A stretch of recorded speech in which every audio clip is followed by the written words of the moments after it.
തന്റെ സ്വപ്ന ഭവനത്തിന്റെ ഗൃഹപ്രവേശനത്തിന് ദിവസങ്ങൾ മാത്രം ബാക്കി നിൽക്കെയാണ് പത്തനംതിട്ട പുല്ലാട് സ്വദേശിനി രഞ്ജിത ജി നായരുടെ മരണം.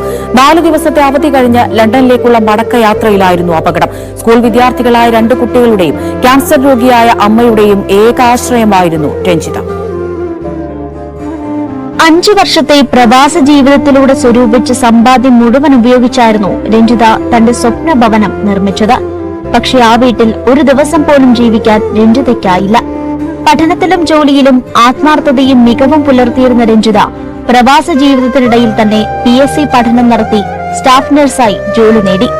പിന്നീട് കുടുംബ പ്രാരാബ്ദങ്ങൾ തീർക്കാൻ വീണ്ടും ലീവെടുത്ത് ഒമാനിലെ ജോലിയിൽ തിരികെ പ്രവേശിച്ചു. ഈ അടുത്തിടെ ലണ്ടനിൽ ജോലി ലഭിച്ചതോടെ സർക്കാർ സർവീസിലെ അവധി നീട്ടി നൽകാൻ അപേക്ഷ നൽകാനാണ് രഞ്ജിത നാട്ടിലെത്തിയത്. വീട് പണിയുമായി ബന്ധപ്പെട്ട കാര്യങ്ങൾ പരിചയക്കാരിൽ ചിലരെ ഏൽപ്പിച്ച ശേഷമാണ് ലണ്ടനിലേക്ക് യാത്ര തിരിച്ചത്. 10ാം ക്ലാസ്സുകാരനായ മകൻ ഇന്ദുചൂടന്റെയും 7ാം ക്ലാസ്സുകാരിയായ മകൾ ഇതികയുടെയും പ്രിയപ്പെട്ട അമ്മ.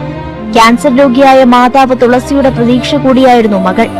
ഇനി ഓർമ്മ മാത്രം. പുതിയ വീട്ടിലെ സന്തോഷമുള്ള ജീവിതമെന്ന ആഗ്രഹം ബാക്കിയാക്കി രഞ്ജിത തിരികെ എത്താത്തൊരു മടക്കയാത്രയ്ക്ക് വിട ചൊല്ലി. മീഡിയ 1 പത്തനംതിട്ട.